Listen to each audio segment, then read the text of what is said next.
Hello, my name is Elliott, and I'm the creator and founder of homeschoolingtorah.com, and we welcome everyone today. This is our monthly Q&A webinar, and we would like to spend this whole school year talking about life skills. So last time we did crocheting. We've got all kinds of things coming from herbs to gardening to car mechanics and maybe some tiny home living and all kinds of things. So I hope that this year will be a chance for parents to learn skills, because I say life skills, but I think these are skills that I never learned. I can hardly grow a garden, as for example, but we want to make sure that our kids are also prepared for the future. So our emphasis today is on preparing students for a creative career. And I got a book in the mail a few weeks ago, and it's The Truth, Reformation 2.0 by Luke Abaffy. I have a feeling his wife had a part, but I don't know. I just know how that goes. So anyway, I was looking at it, and I'm looking at it from a different perspective. I'm a book publisher, and I'm looking at it, and I'm saying, yeah, I like the or I can't even talk. The fonts. I like the fonts. I like how, there's so much white space. It's so easy to read. I love how they set everything. It just really looks good. It's not just good information. I didn't find any grammar mistakes. I'm just thinking like I think, okay, I'm a little bit of a nerd that way. And I'm thinking, this is a book that you could take and show to people and not be embarrassed. And my goal for the Torah movement is that we make excellent things that really represent the name of Yeshua to the world, because we know how the story ends. In the end, we will be in charge of everything, and we need to train up our children. So if that said, I'll turn it over to Luke and Kayte. And can you tell a little bit about yourself and just share what made you get on this path and how we can follow your example? Well, I don't know if you want to follow our example or not, but we'll get into what we've done, I guess, and you can see what you guys think. Yep. Can everybody hear us okay? Well, all right. Okay, great. I'm Luke. This is Kayte, and we both have been involved in creative industries in multiple iterations throughout our lives. Kayte, even though she's younger than me, has been doing it longer because she started as a kid, and I'll let her get into that. Okay. But I just want to let you know what we've done so that you'll know what we have experience with and what we don't. So we may not be able to answer every question or guide you in everything, and there are still, realms we'd like to conquer that we haven't yet, but we'll tell you about what we have done. And maybe you want to start, since yours was the first. In my childhood, as a child, I had this burning desire to just act. I was like, I need an agent. I need to be on television, Mom and Dad. And they were, as I persisted in that, I call them like they were inverse stage parents, like not pushing me to do something, but I actually had to convince them that I was serious about it. And because in my mom's family, there are several professional musicians who have paid their dues and become extremely successful, like Grammys and things like that. And she's seen that it's actually possible if you dedicate your life in some cases to make a living. So I think they weren't super put off by it. And as like a, third grader or something, they let me audition for a manager who was able to send me out on auditions for television work and commercials and Broadway musical. Like I was just auditioning for all kinds of stuff, and that was a big part of my life all the way up through college. And so it's just the kind of thing where you do like hundreds of auditions and you book a handful of jobs, and that's like you get used to all the rejection of that, and it's fun, and it was great. I loved it. And then in college I started playing music. I started teaching myself guitar and just putting my songs on YouTube, and YouTube picked one of them up and featured it on the homepage and said, "You're the unsigned pick of the week." And then I had all this traffic all of a sudden, and they were like, "Have you recorded anything?" And I said no, and I made my first EP, and I started recording music and just kind of teaching myself. Like never had a guitar lesson. I knew like 3 chords, but I ended up putting together a band of guys more talented than I who could fill in all the gaps, and we traveled a little bit and made videos, and it was really fun. And it wasn't a grand scale thing, but in doing that I also met lots of musicians and learned that it can be possible to make a living at that too, even if most people have never heard of you. But it does take certain things that we'll talk about later. And then like enter Luke and his all of his things that he does, and then I was able to join in with some of that. Yeah, man. Okay, so I like fiction writing, and I've done a fiction book that we published ourselves, but I haven't gotten an agent and I haven't gone the normal route of publishing for fiction. So that needs to be known and declared so everyone can be like, okay. Now you've seen maybe you have at least read our nonfiction book, and then we have 2 nonfiction, documentary films. So that's where we have experience mostly in recent years, and where we've, made it work a little bit financially. And so I guess that's probably what people are interested in, I'm guessing. Oh, we can also say in college, I studied creative writing, nonfiction. That was actually my dad's suggestion. I thought I was going to do like psychology or something like that, or study theater and keep acting. But he was like, I think you should try a writing class. And I was like, and then I loved it, of course. And that nonfiction writing has really played into like documentary making, because it's like something true and beautiful and entertaining. And then Luke, I don't know, maybe you can tell them what you studied in school too. Oh yeah, I studied journalism and creative writing as well, because of the fiction thing. And also I like talking to people and asking questions, and that ended up being a big part of what I do now still. So it was a couple things. It was the creative pursuit with other skills that we had. And anyway, all right, let's talk a little bit about what I think is the state of creative pursuit nowadays. This kind of we could put it into 2 camps, I think. There's one little thing there. Sorry. Let me think. Okay. It was just a piece of fuzz.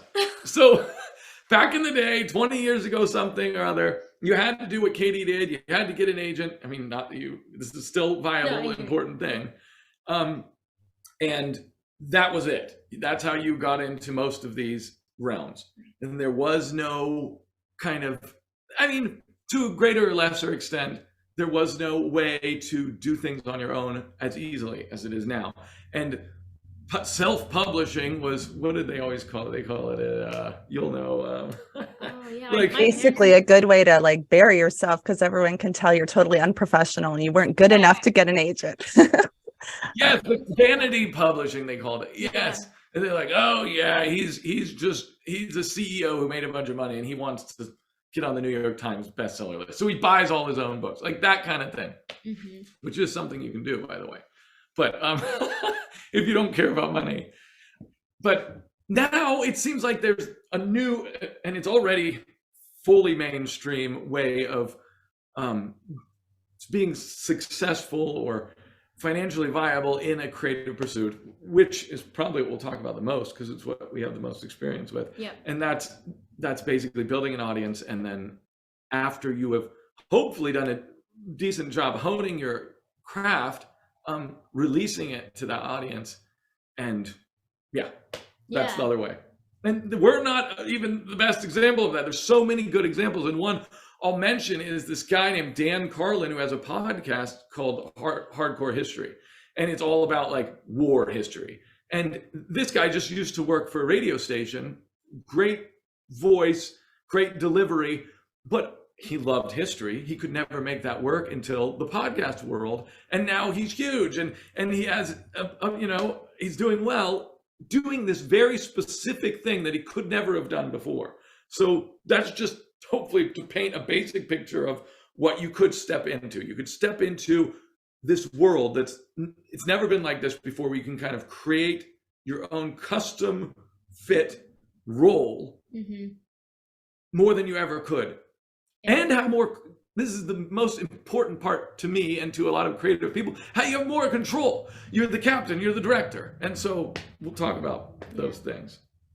But what should I talk about? Expectations? Well, I was just going to say, with that, so just recapping, because it's really important when you think about, if you haven't seen the example of somebody that you know maybe doing a creative job, you might think this old model that Luke was talking about, where they're between you and working, or between you and an audience, or you and getting paid to do something creative, are these gatekeepers. Maybe it's an agent, maybe it's a big publishing house if you're a writer, maybe it's, I don't know, whatever, a film studio if you want to make movies or something. You got to go pitch it to Universal. But now there's no one between you and the audience. So if you can actually cultivate that yourself, to a certain degree, then you can have more control.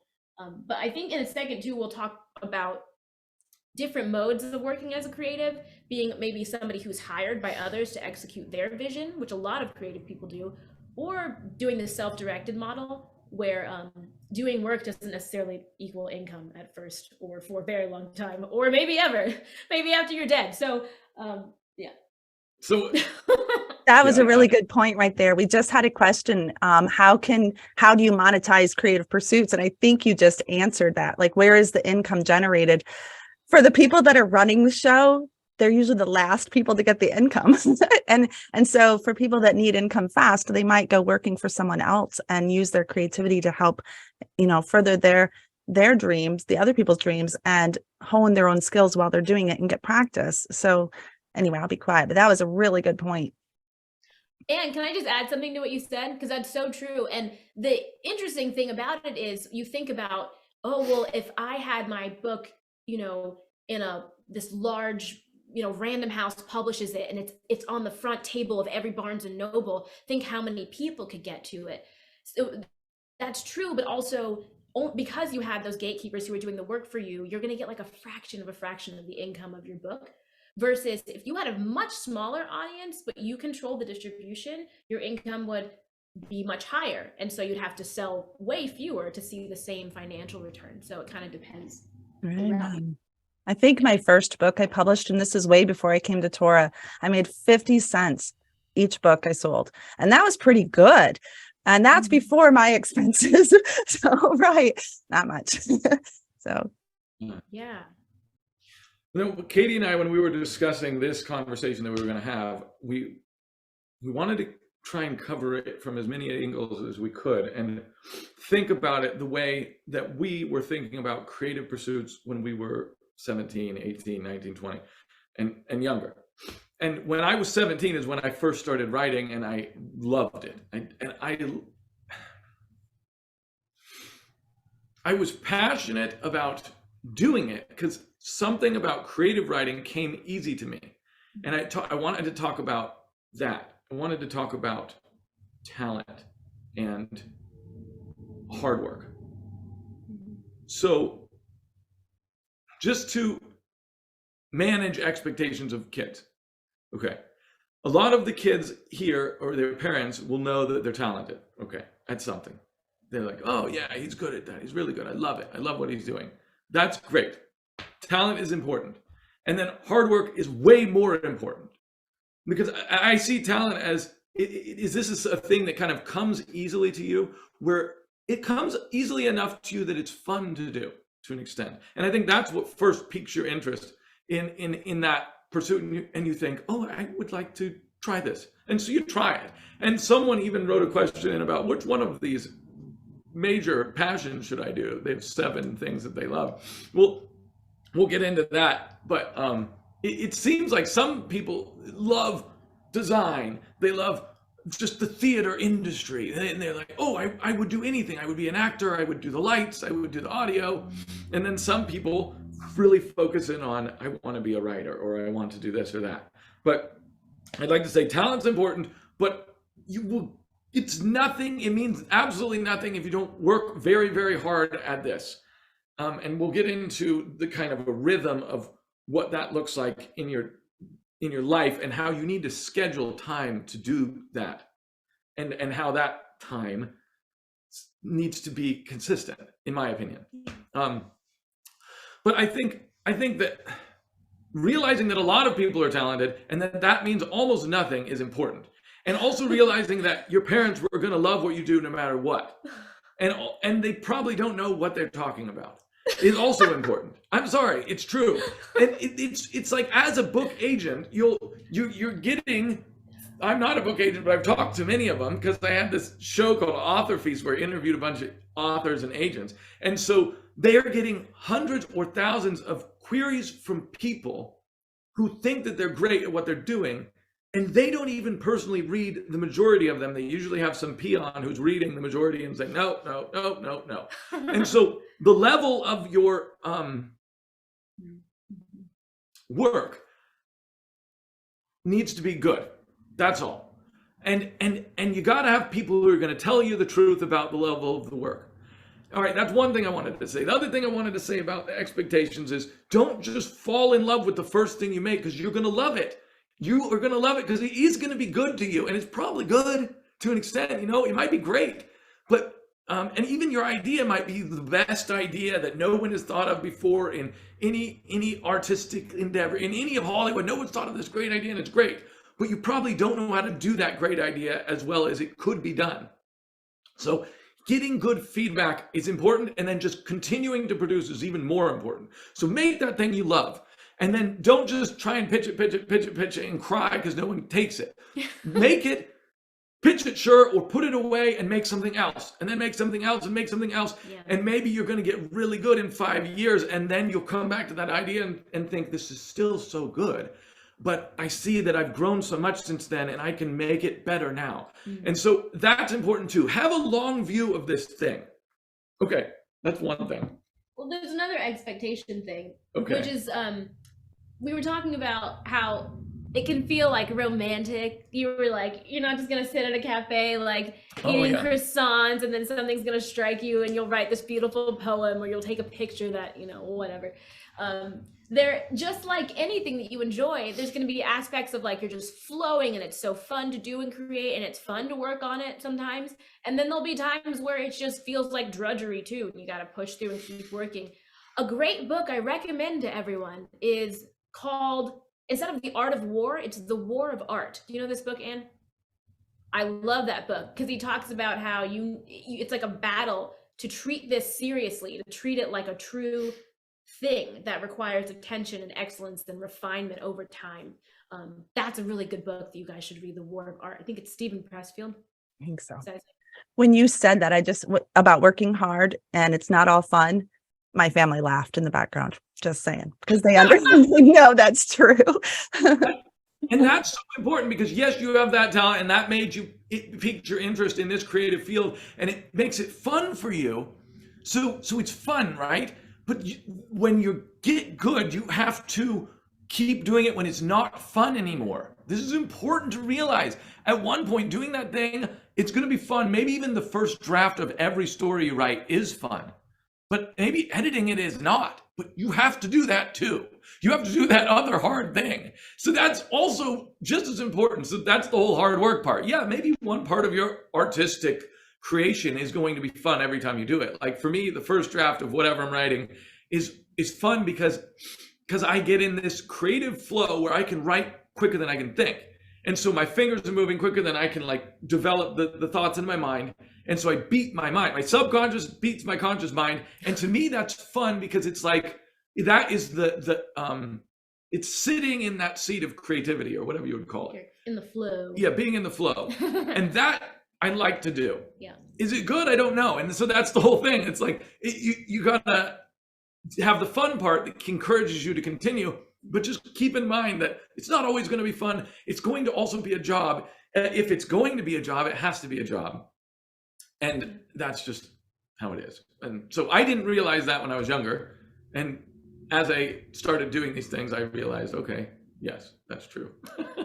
And can I say something else? Sorry. We just keep riffing back and forth. This is just going to go forevermore. I'm sorry. But okay, because you are who you are and you're running Homeschooling Torah and you think and know a lot about learning and like the love of learning, I think usually with the creative field, you really enjoy what you're doing. And so you will enjoy continuing to learn and like hone your craft, take in new information, get new technical skills and sharpen, because a lot of people want to do these things, it behooves you to be as good as you possibly can.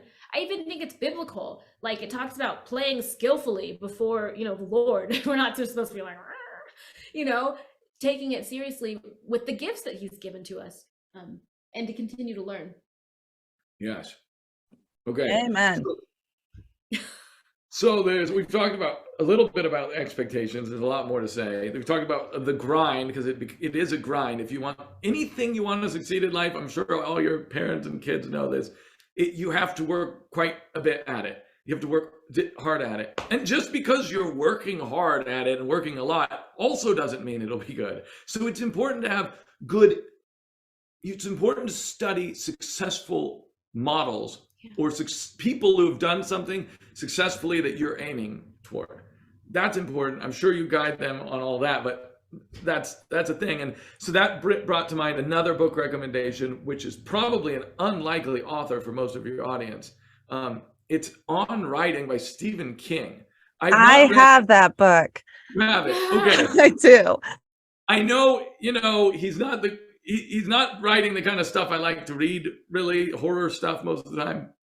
But he is prolific and he's good for what he tries to do. And I think he took a lot of time to honestly, candidly write down his process. And that is quite good. And he talks about setting aside a time of day that is your writing time. So for me, it has always had to be early in the morning before anything else happens. So if I'm working on a project, a book, I have to get up early before her or the kids if I can, and write in the morning before anything else is happening. And I recommend that to the kids, whether they're morning people or not. I think that that's important. Yeah, go ahead. We forgot to do something at the beginning. Is it okay? We kind of just wanted to take the pulse and see who's here. Can you guys over here in the chat, your age and maybe what kind of discipline you're interested in? If you're a visual artist or if you're a singer, if you're a, a writer, photographer, it's just so we know kind of who's here, because I can see the chat now. Let's see. So someone has asked about creating a solid plot, and someone has asked about painting and drawing into a job. So maybe we should talk about that while people are telling us this. We're going to use an example of the book, The Truth. Yeah. So you commented on the fonts and the design and the layout of that book. We did not do that. I mean, we curated it, and we came up with that design and idea, actually. The idea of the paper, and it's to mimic the Martin Luther's 95 Theses. And so that's been the theme throughout the book and throughout the marketing for the book and for the design of the book as well. But I've done a little design, but I'm not as good of a designer as the guy that we hired. So that guy, and this is going to play into answering this question, how do I make the drawing into a job where I make money? Well, we looked through hundreds of people who are actively busy making money designing. They're doing graphic design and they're doing drawing, actually by hand. A lot of them are drawing by hand, and then they're importing it into a digital program. They're digitizing it, and they're doing their art that way. Yeah. And so the way we found them is the way that we're going to recommend people make money doing this is on freelancing forums, basically. Behance is an important one from Adobe, and then there are a bunch more. Many others, yeah.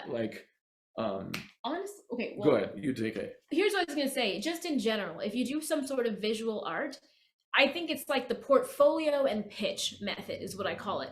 So you build up a body of work. You have a bunch of pieces of your art, demonstrations of your style. And I was talking to Luke earlier about how we've had to hire visual artists for the documentaries and for his books. And we were looking for a certain style. And so if I found someone whose portfolio was one realistic photo, a portrait of a person, and then a watercolor still life of fruit, and it's all over the place, I don't know that they can execute what we want, even if they do it one time in the portfolio. We were looking for someone who had this style over and over again. So I think it's kind of important to have a perspective as a visual artist, and so people know what to expect of you, and then just put it somewhere where people can find it. This is the part that has to do with thinking about who needs art. There are a lot of applications for art. There are book covers, there are children's book illustrators, there are the people who make packaging for products. It's like a hand lotion, but there's a picture of a flower on it. Somebody had to draw that flower. So anytime you see art around the world, you should think, this is a place where I could be. I got a cookbook the other day, and instead of photographs of the food, it was, these pretty botanical drawings of the ingredients.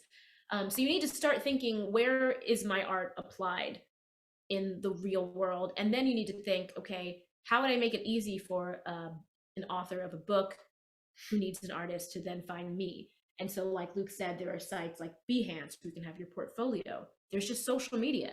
Instagram is a platform of images. So if you're a visual artist, be on there and have all your work on there, and then have an easy way to contact you so that someone could begin to work with you. And as you work with people, you'll refine that process of them hiring you, etc. That easy way should be email.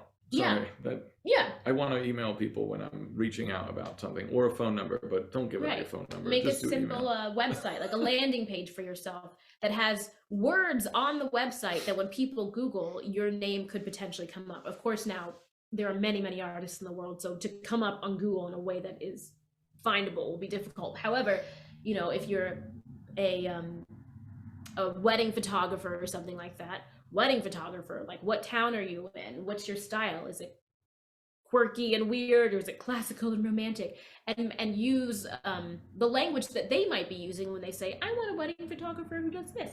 Yeah, in the description of the thing, make sure these keywords or tags are there, because that's all we use to find the artist that could possibly, because you might have great stuff, but if you don't tag it properly so that people know, oh, this is a line drawing, this is a vector image, this is this or that, and what it looks like, then that will really just help people see what you're doing.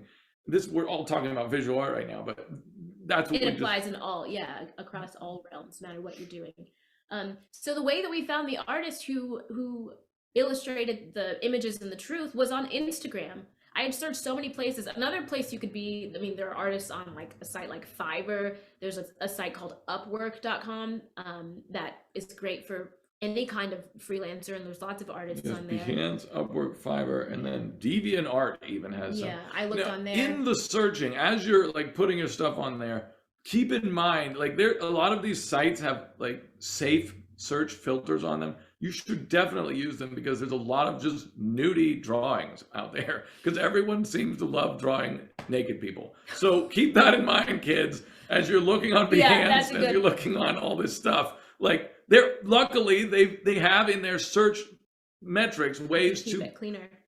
They just put like an X over the image or whatever, so it's black, so you can't see it. So keep that in mind. There's another site called 99 Designs. It's just tons of artists, and somebody says, I need to make a cover for my movie, and then this is the concept, and then you as an artist can make a mock-up of what they want, and if they pick yours, you get paid.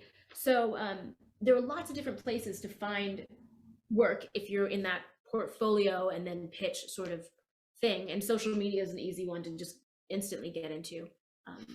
Let's talk about go ahead. Sorry, the last thing I want to say is look, we're going so fast. When we were looking for illustrators for the book, I reached out to so many people who were talented, and they said, I can't take anything else on until next spring. Many people. So that made me think there are a lot of artists working so much that they have like long waiting lists and they're turning down work. A lot of people said, I don't have time to do it. But what about my friend such and such? And everyone said that until we found the guy that we found. Everyone said that. And we knew that was the person we were supposed to get to in the end. So that was really nice. But it encouraged me, because I was like, wow, there's a lot of work for creatives out there, and they're doing it. That should be encouraging, I think, to a lot of people. Because, all right, so let's talk about working and what your expectations should be about, am I just going to make money immediately when I'm doing this? Am I only going to be doing art forever and I'm never going to do menial labor? And all right, so these are the questions. Unless you're, independently wealthy, which you could, but if you are independently wealthy, it won't be as important to you to make this succeed. So it's important. It's great if you aren't. It's great if you have to pay your dues, because we talked about this. What needs to happen to art and your creative process is that it has to be refined. You have to thus go through trials, difficulties, in order to make it good. Just like the Bible talks about us being refined until we're made perfect or whatever, And even Yeshua, when he came to earth, he had to be refined, whatever, tested, and he beat those tests every time and was the perfect savior. But we have to be refined in our art, and that comes by the grind, and it comes by pitching and getting rejected, and it comes by continuing and pushing and pushing and pushing and pushing, and that's how you get refined, and that's how your art gets better as you keep doing it. That's just how it is. So if you're lucky, maybe early on in the process, you'll sell something or something will be picked up.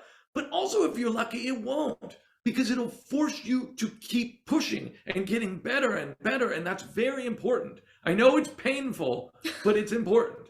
So that's about on the expectations thing. I think that's important. So here's how I see most people working at the beginning. I see most people either having a job, which is maybe in construction or serving or whatever out in the world, and working on their art. And eventually, if they work hard enough on their art and they also learn a little bit about marketing, like I'm lucky that Kayte knows so much about this, then something's going to click eventually as they push and they throw and they work. And then they can start adding that into supplementing their income, the creative endeavors, until eventually, and then this is the goal, the golden goal, is to then just be doing creative work. Now, even that creative work, now we're going to separate in two more things. It usually isn't going to all be self-directed. So, like, I worked for a magazine for a long time. I was writing, and I was like, yes, I'm making money writing, hooray! But I'm not writing what I want to write. I'm not self-directing the writing. I was a little. I would research the stories, and I would choose the stories, but it had to be about this topic, and it was nonfiction, and you had to follow AP style, and it couldn't be that. You couldn't go winging off into your prose, So keep that in mind. So while you're doing a self-directed project, you may also, this is the other way this is going to look, you may also be freelancing for other people, whether it's magazines, whether it's cover designs, whether it's writing songs for people. You'll be doing both of those things. So you're going to be doing art that someone else directs. Okay, it's not exactly what you envisioned, but do it. It's going to help you improve.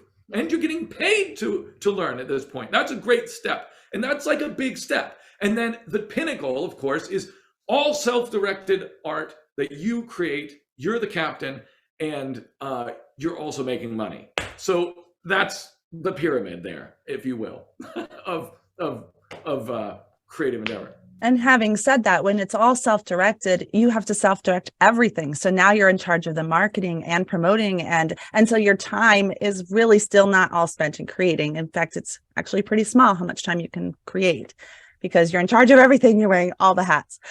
So yeah, that is You're so true. Right. Yeah. And absolutely. that's why this moment in time, whenever you set your schedule, that creative time should continue to be that creative time, no matter if you're working for someone or you're self-directing or whatever, because it's going to get pushed out. You're going to be like, oh, if I spend this time, pitching my book or marketing, I can make more money on it. But what about continuing to create? You can't stagnate. That's a hard thing. That's a hard thing. But all right. There's that. my family just laughed again. Anyway. Good. Oh my goodness. It's hard. And so here's the danger. This is the danger. If you get that job, you're doing your construction job, and then you're also doing your art, and then you're like, oh, this construction job pays me so much money, and I don't really care about art that much anyway. And so this is going to be the pull. You'll have the pull always in your life of the creative pursuit and the value of that, and there is value in that. Yeah. And then the very true value of money coming into your life. And so there's that. Just keep that in mind. This is a tightrope thing. But it's good to do it. It's not good to just be like, oh, I wish someone would give me $1 million so I could just hang out and do the art, because the art, there will be no pressing like nests there. That's why it's good. Go through the difficulties. It's important. I'll stop talking about difficulties now. Can I ask one question, since it goes with, we have a mom asking, or she's telling us that the most challenging part is time management with young children. And I just wanted to say, I'm sure Kayte understands this too. That's kind of like another job, another hat to wear. But while you're teaching the young children, or while you're out at construction, so you were talking a little bit ago about seeing art everywhere, and you guys have a picture behind you, and I can see I don't want to get into your tiny house today, even though I want to get into your tiny house sometime. But I'm just thinking to myself, while you were decorating your tiny house, that was an artistic pursuit. And while you go, I don't know if you're like me, you go to a restaurant or you go to anywhere and you're constant. I see books everywhere. I see books and fonts and colors, and my husband's worse than I am. He's constantly seeing design. And while you're with your young children and you're reading books to them, you're probably thinking about how the book's put together and who did the artwork. And I'm not saying don't be present with your children. It is a struggle, but you use that time. Maybe it's not the right season, but you can still be learning and absorbing and thinking about what you're passionate about and why you want to do it and all of those things. Anyway, sorry. Go ahead. Disclosure, we're filming in her parents' house. They're kind Yes. enough to let us use it. We're Not the not tiny in the tiny house. house right now, but they have a house around the corner from us. But This is a good, nice piece of art. But Anne, I was going to say that's such a good point. I guess it's the mother in this case who is interested in pursuing something creative. And I have noticed so many times when I've just been like nursing one of our like sons or something, in that quiet moment, I'll actually have like thoughts and ideas.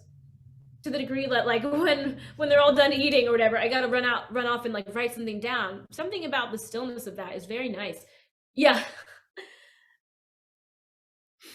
Oh, you're muted. Oh yeah, I think you might be muted, Anne.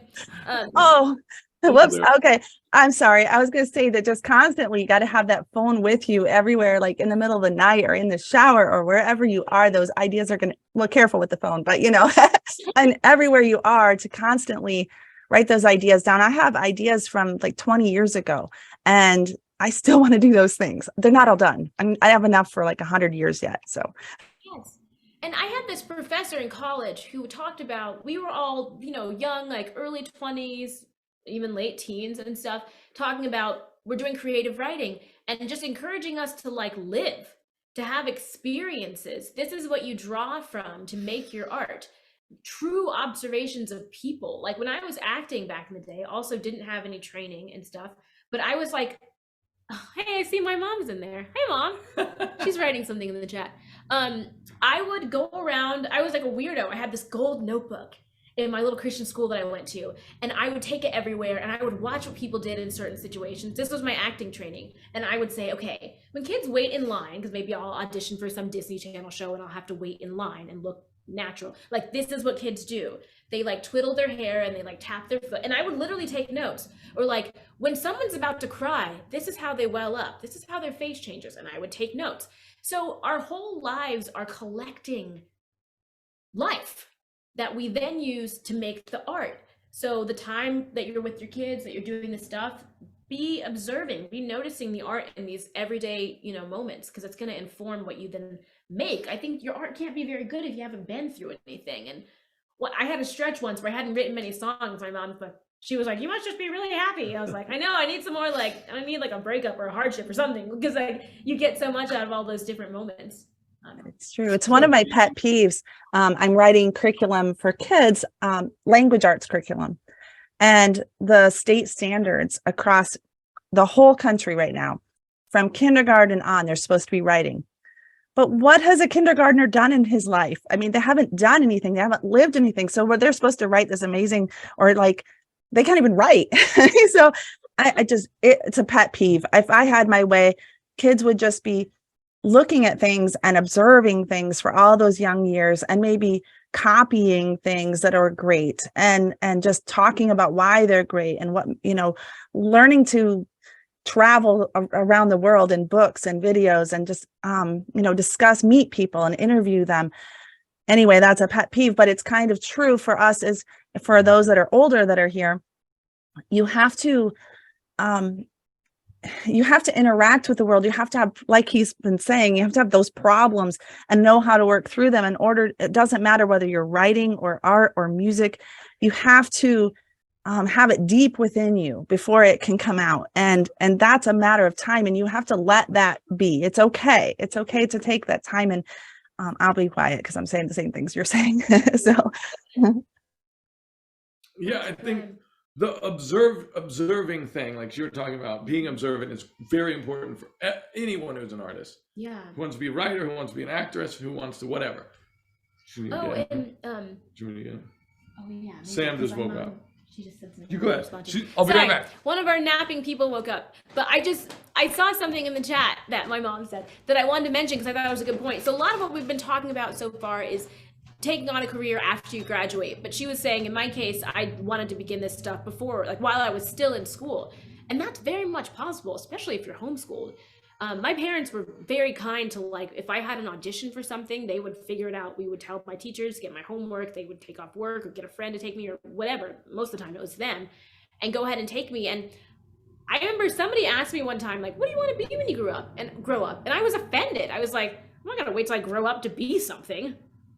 You know what I mean? I would have wasted half my good years. So it's possible to do a lot of this work we're talking about even right now, especially like visual art, we'll say. When I was looking for book illustrators, I didn't care if the person was like 12 or 50. Like, if the work was good, I would have hired them. And so that could have been any of you guys who had your work there and it was the style that we were looking for. So yeah, maybe you can think creatively about how you can begin to, in small ways and growing ways, do the work now. Right. Absolutely. In fact, I know some of the people that are in this group, and I know that they actually are incredibly talented. My husband and I have said, wow, that would look really good in this book. And that, so everyone listening, please pay attention to that. Be aware that your talents and abilities are growing. And I like what you said earlier about finding out needs that are in the world and then seeking to meet them. So if someone had that need for a line drawing of, herbs and flowers, then, and you have that ability, even more so, not just to make money, but to see the needs in the world around you in every way. Like, our purpose, our reason for existence is to love others. I mean, if it were just loving Jehovah, we would die and be with him, not like have to wait. But he has us here to love others, and everything that we do creatively or boring stuff, like the chores that we have to do every day, and, doing the dishes and making the bed, all of those things, trying to make the world a more beautiful place and trying to make other people not have to struggle through life by meeting their needs, that will help you, because constantly looking around you and saying, what are the needs that people have? Later, when you're setting up a website and you're trying to market to them, the question you have to ask the whole time is not, what am I going to tell about myself because I'm so wonderful, but what needs does this person have and how can I meet them? And that's the heart of marketing, and that's the heart of how to find a job in any way. So, okay. What do you say about college?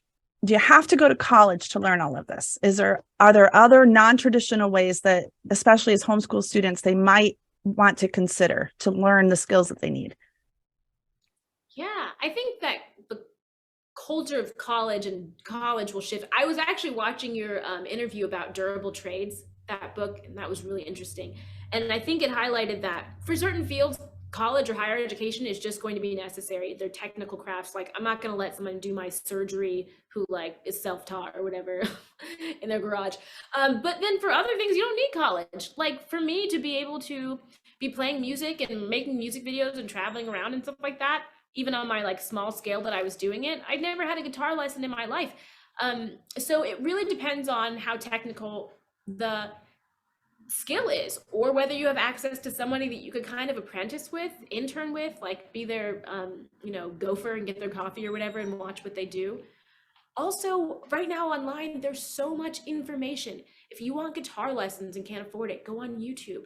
When Luke is researching what cameras to use in our next whatever projects we're filming, he looks at these technical videos where people just break down how to use the equipment. There's almost, it's impossible not to find a resource to learn, even at a high level, a lot of the stuff that you want to know for free, online right now. So yeah, I think with college, it depends on what the skill is, but there's increasingly more you can do just putting your own education together. With some of my adult kids, one of the things we've told them is to look at college catalogs and the listing of course descriptions, not because they necessarily want to go, but what do other people in your field learn if they were to go to university? So if you were going to be in a communications major, what exactly are the courses that would be taken, and why? What was the reasoning? Why did they put that in there? Some of them are maybe to meet accreditation standards, but even then, why did people make that a part of the accreditation standards? Why do you need to know fine arts history or history of civilization? Why do you have to take speech class? Things like that we think they don't matter. So and you don't have to take it from a secular university per se. There's so many ways, but try to find out what is the standard so that when others want to hire you, you can say, yes, I have these skills I've been taught. So you can put a resume together, so to speak. So yeah, that's great. And oftentimes, depending on what the work is, when it comes time to be hired, it really is about your portfolio. Like they might not, it likely will never come up where you went to school, but if the skills are there from whatever kind of training you've got, then that's good. Should I pop up in the chat and see if there are any questions? Because I've been missing a few. Jackie asks, do you have any suggestions how parents can encourage creative talent to increase a child's interest in creative activities or even work? So I'm not sure, but I'm guessing this is for a child that you can see talent and ability in, and you want them to see what they can have and do. So do you have any ideas? And I think one thing my parents did was they just took me seriously. Like it's natural for kids to have lots of different interests and stuff, but they were so good at encouraging whatever it was. They were like, okay, you're into this. Let's do this like 10,000% and see what you like, see if you like it. Let's take it seriously. Like I remember wanting to like do a natural skincare line with my friend across the street, and we were like putting oatmeal and honey together. My mom was like, this is great. Like, let's get some packaging. Like, let's mail a sample to Oprah. Like, let's write to the president. Like, she took it seriously with me, and she didn't, kind of like, oh, that's so nice, and just that kind of confidence was like, oh, okay. I also had a teacher in high school, Miss Wesley, like a drama teacher. And this was when I had already started acting on TV a little bit. And she came into our drama class and she just said the first day, some of you are going to become professional actors. And acting is excellent. It's worthwhile to be excellent at this. And the fact that she took it for granted that like we might be able to build ourselves up to that point and that it's a worthwhile pursuit, I was like, whoa, cool. It was just this nice confirmation. Thank you. Yeah. That is awesome. I think that for our children, one of the things that we can do is imagine what they could be. And I don't mean specifics, but like their character, and imagine where they could go and what the father could do with them, and kind of pour that into them and just constantly have a culture of look what the father's doing. So I've seen a couple questions that seem to be similar. Well, I've noticed some similarities in the chat box. Maybe you already had a question, but one of them was, it seems like a lot of people who are writing in have multiple creative passions. I've seen multiple things. I like theater, I like writing, I like drawing, I like this all together. And I think that's great, but I think eventually you do need to pursue one of those. And how do you find out which one you want to pursue? I think that you need to go, and your parents need to help you do this, or you like be like Katie, where you push and you're like, Mom, I want to do this. So if you're interested in theater and you don't know which aspect of theater to get into, then you need to go and work for a theater, and you need to build the sets.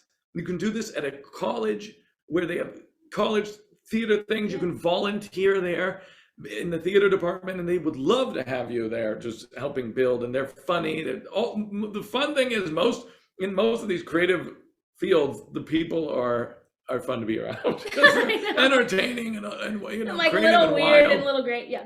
So go get involved in whatever it is, and see if it is what you're imagining in your head. Yeah. Okay, because it probably isn't, but it's going to be something, and you might like it. And so definitely do that. That's going to help you weed out some of these until you find out, okay, you know what, I do love theater, and I actually love building sets more than I do acting, or maybe I love acting on theater more than I do, drawing or writing. And so I think that will help. Just test it. What else are you going to do? Go test it. As a kid, you got to get out there, especially if you're homeschooled, and you need to interact with people that are doing the thing you want to be doing. And so volunteering will do it. If you're interested in film, be a PA, a production assistant, for free if you have to be, and work the rest of your week when you're not going to school so that you can do that with your time. Or parents, maybe that can be a class. The class this semester is going to be, you have to get a job or volunteer at X. And so I think that's very important, because it'll help you weed out what you don't want to do, and it might help sharpen what you do want to do. Yeah. I think that's nice to just pick a thing and just try, because it can feel like, oh, I'm having to pick the thing for the whole rest of my life or something, and that feels so narrow. But it's, you know, your job and what you do will probably morph over time. Like most people don't just pick one thing and that's what they do for the whole rest of their life till they die. So you can like give yourself permission to try something and see how good you can get at it and see how far you can take it, and in the process maybe you realize it's something else that you want to do. Yeah. Are you gonna get him this Yeah. time? What do you want me to do? I'll be right back. It's Sam, our littlest one, who's crying up there. He's been napping, but now he's wanting. That's what we like about you guys. I mean, you're real and you have families and you're doing all of this with little kids. So that's normal. Hey, that's what we all have to do. You're doing art and you have to stop and make dinner and you have to stop and go run this errand, and you get back and you're like, what was I even doing? I don't remember. So that's just part of it. I wanted to comment on something Katie said a little bit ago, and I wrote it down. She mentioned that when she was young, and she was learning guitar and she had her 3 chords down, that she got around her a band of people who were more talented than she was. And I thought that was such a great comment. And I wanted to know if you could add to that too, if you can think of times in your life that you didn't have the talent you needed to completely put the whole package together. And so getting to know other people in the field, how important is that? And how can you find them? How do you find those people? Oh my gosh, that's so important, because that's where you're going to learn about it. The first example I think of is working at this magazine, ENR, where all of the people there were, I think, 60 and older. I don't think anyone was under that, maybe. And they all had so much experience editing, which was probably my weakest point of writing, where you're editing and you're doing it to the AP style standard. And I think that was very helpful, because you're getting their input on your work, and you wrote this thing you think is great, and you get it back and it's covered in red ink. And so that's helpful. Yes, surround yourself. All right, so that's one way. Get a job in the field. Doing anything. You don't have to even be an editor in the field to be observing what the markups are on the news story, or you can volunteer. Like in Katie's case, you could have volunteered at the recording studio and learned about how artists interact and record. That's my recommendation. We'll have to ask her too. But I think you're muted again. Sorry. I keep doing that. I would encourage people to go right into the newspaper office or the editing studio, places in their town, like a meteorologist or a news station, and say, how can I help? I want to go into this. Like, be brave. Go in and make a fool of yourself. Like, you're going to feel stupid and you're going to stutter when you go in. And but going in and meeting the people, you'd be shocked at how overworked they are, and they're going to probably love you or just maybe be interested and give you ideas of what you can do and where you can go. And what I mean by that is just don't be alone, be brave, go in and give yourself a chance to look dumb and let them mentor you. And my dad was amazing at this. He would take us places and say, Anne, you're going to meet this person. They've done this, this, this. And I'd be like, wow, because they were amazing. And I want you to introduce yourself. And I'd be like, he'd give me like 1 minute's warning to do this. And he'd just throw you in. And I'm pretty shy, honestly. And that having to go in and talk to people and introduce myself. And later he got me a job interviewing people for a newspaper. I had to write an art. This was in high school. And I had to write 1 article a week. It had to be due on time. You had to do it whether you had any idea who to interview or not. You had to find them. And so another thing I'm thinking is deadlines. Putting deadlines on yourself, or better, having someone else put deadlines on you, is such a good skill, because it forces you to make that time, even if you don't meet them all. So do you have any thoughts on that, Luke? Any more that you would say? I totally agree about deadlines, and I totally agree about trying to just get involved in one way or the other. I would say that's like the ideal. That's your first hope. I can get involved in a local paper. I can get involved in the local theater. All right, so try.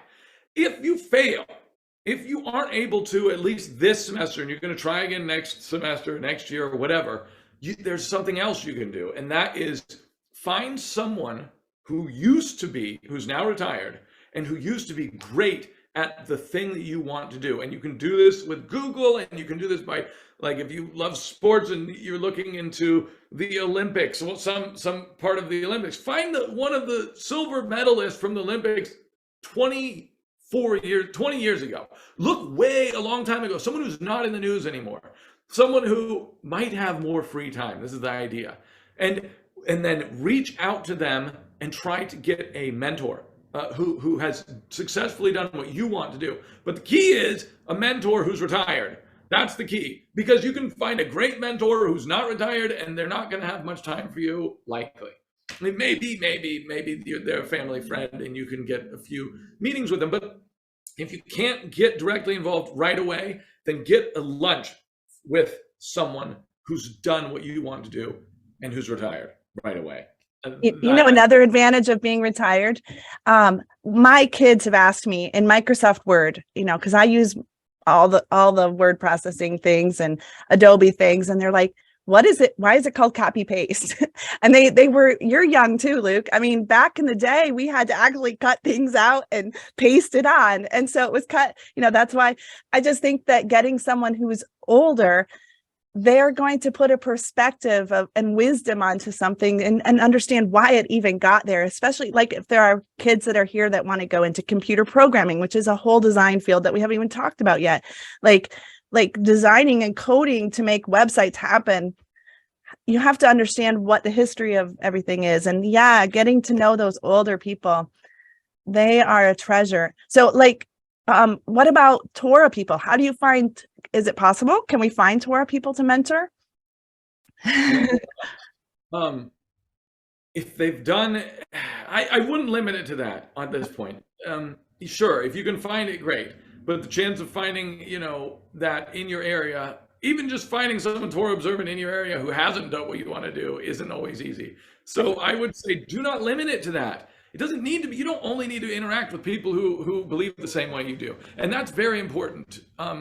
So, because you can learn from anyone. You can learn from anyone. And yeah, so there's that. And then there's one other thing I wanted to talk about, if we can, which is I saw someone write in there and call themselves aspirational or something like that. And I think that's important because that's the beginning. But that's not where you stay. Don't stay aspirational. Now, how do you not be aspirational? You do it. You do it. And that's what's so important here is doing. It doesn't matter if it's good. It doesn't matter if it's not good. You have to do the thing. You have to be a doer. You have to be, if you want to be creative, you actually have to create. You can't just be enamored with the idea of doing it. The reason that you want to be creative, the reason you're aspirational, likely, is because you've identified either a story idea or something in society that needs to be fixed. So you may be the only one who has identified it and is willing to try to fix it. So go and do it. If you see a problem, fix the problem. And maybe your fix isn't great, but it might be okay. It might be good enough for someone to use. You know, it's not going, maybe it's not going to be perfect, but get it done. I say do. Doing. I can't stress this enough. Do it. Do it, and it may suck, and then do it again, and then do it again, and then do it again and again and again, and eventually it will be all right. And then maybe it might be good if you're lucky and you work hard. All right. I have two questions that I want to make sure we get in. One of them is if you have multiple things like sewing, guitar, writing, how do you find time to do all of those things as well as get people's help? And I know you've kind of touched on this already. So you're saying just do it. And I think some of the people in this world are more, they are actually trying to schedule their time and they only have 24 hours in a day and sleep is becoming optional. And because they're trying to do, how do they choose which thing to do at the beginning? And how do you balance all that? This is for the people who are doers, I'm talking. I would say, you can weigh in on this too, but I would say if you have multiple like totally disparate passions, they're all creative. First of all, okay, that's okay. That's fine. You don't have to make money at all these things, okay? In fact, it's going to be really difficult to make money at three disparate creative pursuits. You might be able to do it. Don't do it though. Choose one, whichever one you like the best right now. Just go with that until you hate it. And if you don't ever hate it, just keep doing it, and then make the others your hobby. Like, if you don't focusing fire is the most important thing you can come away with, I think. Not the most important, one of the most important. That's why I say, go test out one of the things by volunteering or talking to someone who's done it. Test it out and see if you might hate it or not. Because what we're trying to do is cut away some of these ideas until you get to the one thing that you're talented at, and two, that you're passionate about, and then do that. And yeah, you got to focus in on the one eventually. You don't have to do this right away, but eventually. Yeah, a lot of people are creative in a lot of ways. And one of the challenges to it is learning how to not become enamored by that first creative wave, that fun part of every project, where you get a new idea, you like think about it. It's almost like you're all twinkling about it. And that's so fun. It can be addicting. And then you want to do that for the next idea without ever implementing the first. I took this organizational course. This is totally separate to like creativity per se. I just thought it would help me as a mom and everything. Well, maybe it's not separate. You're right, Anne. But one thing that they had us do, which was really nice, I loved, was write down all your projects and ideas and just things that you want to do in the future. And this was about goal setting. So it's like, this month you're going to choose X amount of goals. And then in your lists that you keep, all this stuff is going to be, you're holding it for the future. It's not gone, it's not out of your life, but you decide for this amount of time, I will focus on this item. And so it's not like you've cut off every other possibility for yourself, but you do have to choose. You gotta let me talk about this. This is the biggest weakness of the creative personality. Biggest. It's so hard. Here's the problem you creative people are going to have. You're going to want to do a bunch of different things, and you're going to get a ton of ideas, and you're going to be good at all of them. Or you're probably going to be better, maybe not all of them, but you're probably going to be better than a lot of people you know at all of them. Because somehow you're naturally creative and talented at this thing. Okay, all right, great. That doesn't help. That's not helpful. That's not helpful. What is helpful is you get an idea and you decide, this is what I'm going to focus on. And all right, how do you do that? You have to tell people about it. You have to, before you do one stroke of the pen, before you record one note, before you do any of this stuff, you have to pitch this idea to a bunch of people. Pitch it to your parents first, of course. Tell them to be honest with you. Then pitch it to your friends. Then pitch it to your brother and sister. Then your friends, et cetera, et cetera. Especially for writing, I would say. For whatever. For a lot of creative pursuits, you need to pitch the idea. Is it a TV show? Is it this? Is it that? Pitch it. If everyone says, hey, that sounds great. And you got to get the people that are willing to get the autistic people that are going to be honest with you, basically. Get the people that are just 100% like, oh, yes, no, that's dumb. And get them to weed it out. In Silicon Valley, they have this saying, which is fail fast. And the idea is you have an idea and you want to kill it or make it go. And so the way you kill it quickly is by pitching it to as many people as you can. And then if they all say it's good, then say, okay, I think that might be a worthwhile thing to work on, knowing that it's going to take you a long time to complete it. And so, but once you lock in one of those ideas, that is now on the front burner of your stove. And your stove only has one burner in the front, okay? Everything else is in the back. So you have the one burner in the front, and that's what you work on, period. And you're going to get another idea once this idea starts getting difficult to carry out. And that idea is going to it's going to be beautiful, and it's going to be new, and it's going to be sexy, and you're going to want to pursue that idea. Don't do it. You don't have to kill that idea. Just throw it on the back of the burner. Don't even talk about it. And definitely don't get lulled into this idea that, okay, this is better than what I'm working on. It's so much better. I have to forget about that and move it off the front burner and move that new idea on. Stop it. Finish the job you're working on and get it done. That's more important than anything. And the reason I'm harping on this is because this is my personality. My personality is I have a bunch of ideas. And I love them. And the most fun part of creative processes for me is coming up with the idea, thinking about it, dreaming about it, imagining about it. Oh yes, oh it would be great. And it lulls you into it, seduces you, if you will. And so it's not just me. I know another kid who's very creative, and he always is telling me a new idea. And I say, yeah, it's a great idea. Yeah, it's a great idea. But I tell him, focus fire, focus fire. So this is so important. You have one burner on the front of your stove. That's it. That is it. All the rest is on the back, and those burners aren't even on. You're not pursuing that at all. Zero, none. It doesn't matter if you're young or old. You got to do this. This is very important. Convicting, Sorry. Luke. Convicting. Like your It's creative for me coach. too. It's for me too. I finally learned just to throw it all in the back. And like you said, you write it down. It's not going to go anywhere. You're going to write it down in your notebook, and it's a great idea. All right, leave it alone.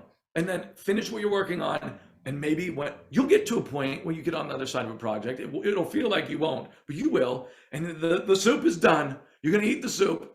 You're going to sell the soup, whatever. And then you're going to move on the new project. That'll be an exciting day. But first, you're going to pitch it to a bunch of people. Awesome. You guys, this is priceless information. Priceless. I just might have to watch that part again a few times and like play it over and over. So, you have obviously done this. You've created 2 documentaries. They're awesome. We're getting ready to promote your Christmas question this week, not because it's Christmas coming up, but because of some other things that we have actually got on our plate, on our burner. I wanted to just ask real quick. For a mom was asking, and she was asking Katie, but I think both of you would probably have some experience on this. How do you get involved with creative people who are not necessarily walking in a good lifestyle? You already mentioned the artwork can be really bad. You have to put the safe filters on. But what about even keeping Sabbath set apart and just all the different things that come into a creative lifestyle? How do you manage all of that? Yeah, I think the first thing is, as quickly as you can, when you meet new people that you're going to be working with, is just go ahead and tell them where you're coming from. So it could be like, let's say you're doing the theater thing, and you go there and you ask the director of whatever play, like, hey, is there any way I can be involved? I don't, work. I won't be able to do it from this window to this window, but I'd be happy to do it anytime other than that. I'm available. So it's like when you go to a party or something like that, or if you're in a class or whatever, and you don't say something right away, the longer you wait to say it, the harder it is. So if you lead with what your, hard standard is, especially about Sabbath and stuff, that'll make it easier, I think. When you get in the thick of it, it might surprise people to know that, and then maybe it's harder for them to accommodate you. But if you're just coming and saying, here I am, I can help, this is my one stipulation, many people will accommodate that.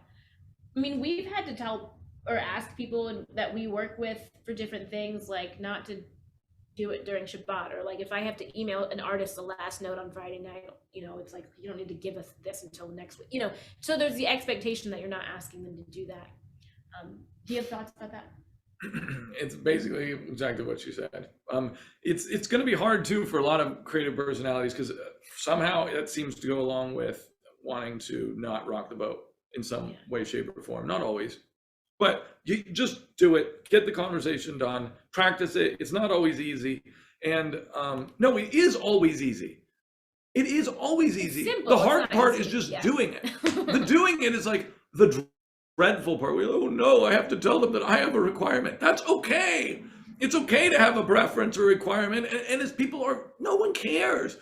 They all are going to respect your religious preferences, especially in the arts, because they're used to dealing with all sorts of religious preferences. So no one's going to care. It isn't hard at all. Oh, the only hard part is in your head, where you're like, oh, this is going to be so hard, and they're going to think I'm weird. No, they're not. They're already weird. And if anything, they might be interested in knowing why. They're just going to be like, why? And they're actually going to care. Yeah. So just tell them and then move on. And as far as interacting with people with just dubious morals, I mean, that's just the world and life in general. Like, you could be a mechanic in a garage, you can be an accountant in an office, and there's like skeevy people around you. It could be good practice to know how to navigate. Like, just this morning we were doing like our Bible reading. Our son Max was, because there was a verse that said, don't, sit among the wicked. It wasn't Psalm 1, but it was something like that. And Max was like, but didn't Yeshua hang out with sinners?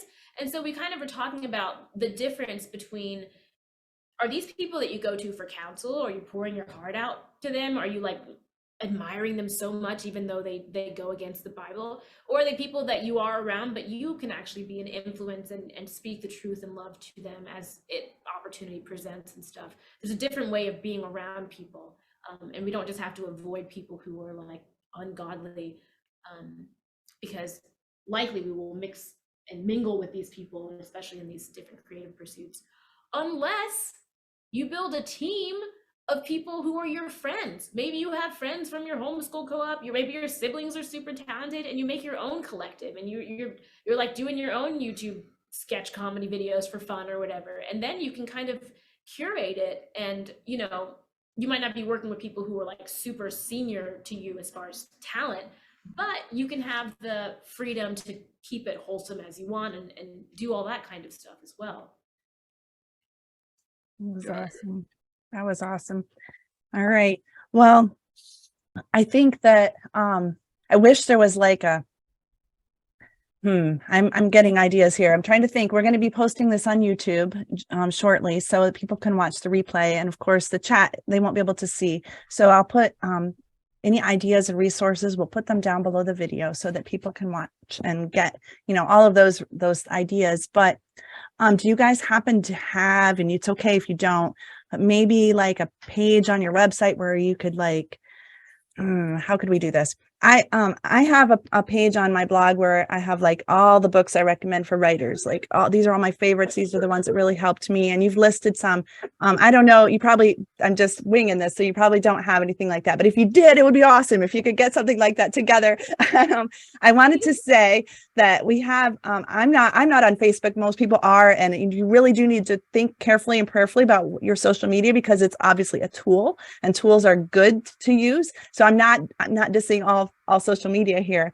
But I am on the Torah network, and we have a group there for people that are starting businesses. And to me, creativity is a business if you're going to make money on it. So I would invite all of you, and I'll put a link. I don't have that ready at this second, but I will make sure everyone gets a link. And on the YouTube video, I'll post that so people can come and network.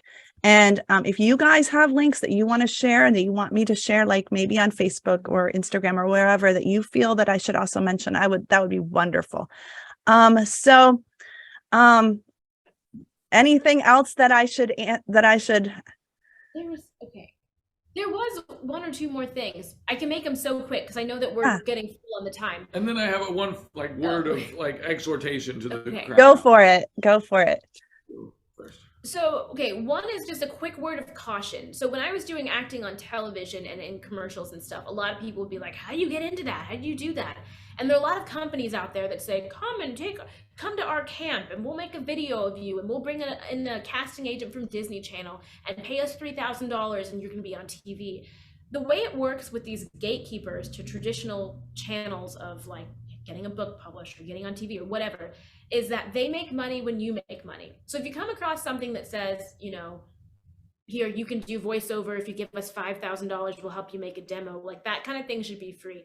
A legitimate representative who will represent your art, no matter what the art is, usually makes 10% when they secure a job for you. So just be aware if you come across people who are charging a big chunk of money. Never pay them. Illegitimate. Never pay them. They're not good. That's illegitimate. Yeah.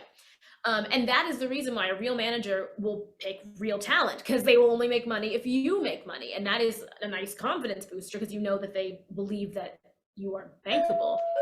Our doorbell just rang.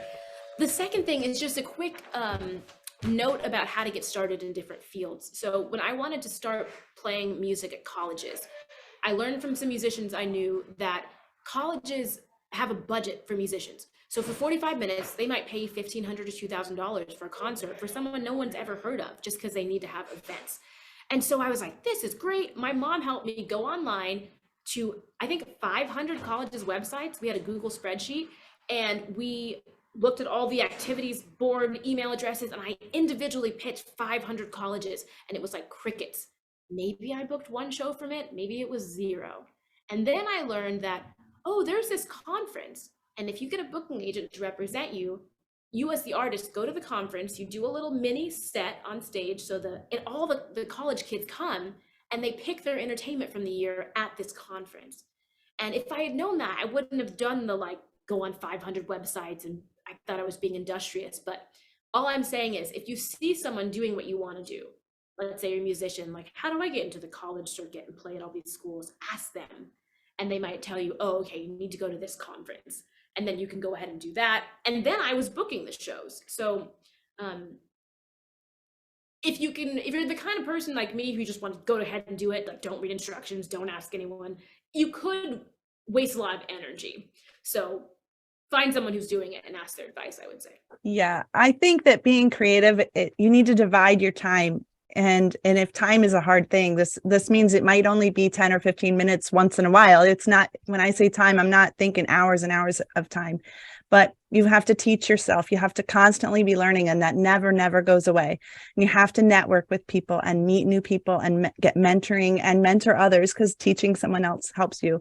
And thirdly, what was my third one? Oh, well, and that would be doing the creative thing that you were wanting to do.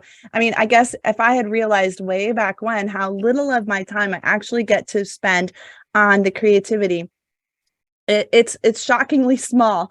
But having said that, when I get to do it, it's so fun and exciting. I want to do that. Like, it keeps me going. It keeps me wanting to do it. So, we have a question in the chat about dealing with mental health and feelings like they could be successful, but they've been struggling, with their own issues. Does that go back to the kind of the season of when you have little children? You might not be the season right now, but you can still be learning. You can still be watching videos. You can still be meeting people and talking to people.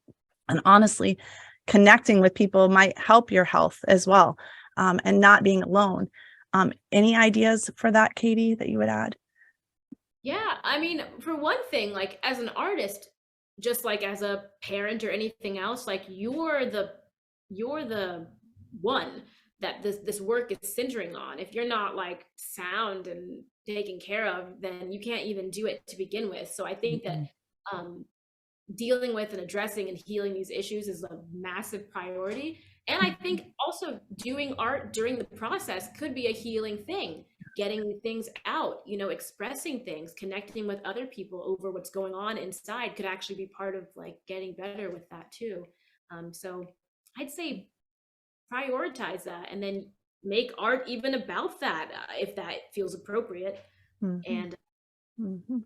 yeah, and then kind of like, don't worry about being successful at it. Just keep continuing to build your art and build yourself up as a person and a believer. Right. Christine asked, how did you weigh out your income options, meaning maintaining control of your work or selling it to others who would profit as well? I think you might have already answered or talked on that a little bit when you were saying that, sometimes you have to let others be in control so that you can apprentice yourself, so, learn and become more skillful. But then even when you can be in control, so to speak, of your own work, there are still so many circumstances in life that, there is a factor that we haven't necessarily talked about. And that is, yes, we have the talent. Yes, we definitely have to have the hard work and the endurance and the perseverance. We have to be taught and well skilled and hone that skill. But there is that little piece where the sovereignty of our Creator, who put us here in the first place, picked the day we were born, picked the place we would live, and all of our parents that influence us, he is in control. And what he brings into our life is for a purpose. And what he allows to happen to us is for a purpose. And so, we're not going to be able to do anything if he has shut the doors and said, this is not the day. Maybe the day is coming and we don't know that. It may not. There's all a purpose. Do you have anything you would add? And I know, Luke, you said you wanted to close with some things too. This is a question about, did you hear the question? Yeah, a little bit. I had a thought about it. Yeah, go ahead. Okay, so they talked about maintaining your control of your work versus selling to others who might profit as well. So when we talked about like the old model of like a champion of your work scoops you from obscurity and like, I'm a record producer and you have a great voice and I'm gonna make you a star, versus like, I put up my videos on YouTube, slowly build my own audience to the point where I have people wanting to pay me for what I'm creating. the funny thing now is that the big entity that might buy your work won't be interested until you already have your own audience who could support you financially. So to me, it doesn't make sense anymore to even, in many cases, to sell your work, let's say if you're a singer or something, because the person who's buying it knows you're not a risk because you already have your own audience, it's already making money. So that wouldn't make sense. Also, a lot of the distribution channels, let's say like putting a movie on, or putting music on Spotify or something like that, where they give you like 0.0000 cents per play, not really worth it if there are other channels where you could maybe reach fewer people but keep more of the like profit margin. And did you tell them about the college shows and that sort of thing? Yeah, I did talk a little bit about that. Yeah, it's important to try and think outside of the box. And she, even being involved in that industry for so many years, didn't know about this one little niche aspect of the music industry that could be financially viable. Yeah. And so it's hard to find all this stuff, but that's why it's important to meet people who are doing it. And so she found out about that through people. And anyway. Well, when it comes to selling, there's another research we'd recommend called, it's like 1,000 True Fans. It's like a theory by this guy, I think Levi Kelly is his name. And the idea is if you have 1,000 people who will buy whatever you create, and you make something, let's say, worth $50 to them per year, then you get $50,000 a year. It's just a way of saying, how many dedicated audience members do I need to make my creative pursuit financially viable? And depending on what you're selling, maybe you're a painter whose paintings are like $500 a pop. So you don't need 1,000 fans to do what you want to do and make a living. But if you do a different kind of art where it makes sense to sell it to someone, I don't know. And we haven't even gotten into the crypto world and NFTs and this whole new way of releasing art, which is, that could make an entire episode as well. But it's this Wild West, it's weird, but man. Sorry, we're getting off the rails. No, you're not. That's really cool, because the thought, if we look at prophecy, someday the whole world is going to be Torah observant. And to get to that point, we also have to teach the world. Doesn't it say in Ezekiel, we have to teach the difference between the clean and the unclean and the common and the uncommon? Who's going to do that? I mean, what is a Levite in that case? They're the creative ones. They're the musicians. They're the teachers. They're the writers. They're the scribes. Who made the temple and the tabernacle? The artwork is amazing. And just so we know we have an audience. We know so because the word of God says so. So it is true. Having said that, he, like we said earlier, he always picks and fills with the Ruach, those who are excellent and already capable. So he's looking for those faithful men, right? Yes, that's what you had mentioned in the lead up to that question about how he's the X factor who's going to basically guide your life. Yeah. And the key there is make yourself a sharp tool. Like be something he's going to want to grab to do the work that he's going to want to do. And then he will use you. Just that's how it is. Yeah. And so we can talk more, but the exhortation I wanted to say basically is that we do have a kind of an insight into the human condition just by being believers of the word, through studying the word, that will help us in all of these creative endeavors. When we're writing songs, when we're writing books, when we're writing different things, or when we're doing any kind of art, understanding what the overarching plan of the world is and of mankind, and being like an eternal being trapped in a mortal body, like that sort of stuff is quite important to fully understand. And then we can create with a leg up in that way, I would say. And I would also, that was one bit of exhortation. The other one is, yes, it's a wild world now of all sorts of different ways to pursue these artistic things, and just do it. Amen. All right, you guys, you can find Luke and Kayte online at thewaydoc.com. And I typed that in the chat and I'll put it underneath the YouTube video. They have the Way documentary, which I watched that. I never dreamed I'd be interviewing you. Like, I'm a little starstruck here, okay? But like, that was crazy. And then the first time I watched it, I didn't realize that you were married. And then when I found out you were, I'm like, oh, they're the ones that, anyway, it was so cool. But then they came out with the Christmas question, which honestly, the level of videography and the just your excellence in what you do raises the standard for all of us. Like I know when I put a video together, I think to myself, what kind of lighting would they use? So, I mean, it's good to have mentors, and I think that you guys should get to know them. You should follow them. You should read their book because the book is really good, but you should read the book also because you're going to learn a lot of things about the actual process. And I want you to, like, you should read books twice. Read them once to get that into your heart, but then read it and learn, guys. They're good. They know what they're doing. And I hope that you will visit them online, get on their email list, follow them on all the places. So anything you guys want to say before we close? We're blushing. Thanks so much for having us on. It's I'm thankful for you, Ann. I love Homeschooling Torah. I just go on your YouTube channel when I'm like doing stuff around the house, and I'm like, what does Ann have that's like wisdom that I can take in? I always just appreciate all the resources that you put together for people beyond like education, like the education around education. And I think that's a super valuable thing. And like I've read several of your books, and I think you've been a huge blessing to me. And thank you. Thank you. Someday, everybody, I want to get them back on, and I want to talk about tiny house living because it's such a passion. My husband and I have a schoolie, and that we're not living in it right now because we don't fit. But that's a whole nother issue. We could talk about minimalism and all the rest. Guys, we are going to have more webinars like this year, and I really want you to take advantage of these, and let's hone our skills. If you have ideas for future webinars, please email us or leave a comment because we are very much all ears when it comes to that. So thanks, everybody. And if you have more questions, I'm going to post this today on YouTube. You can go underneath and leave them a comment, okay? And I'm sure they'll see it.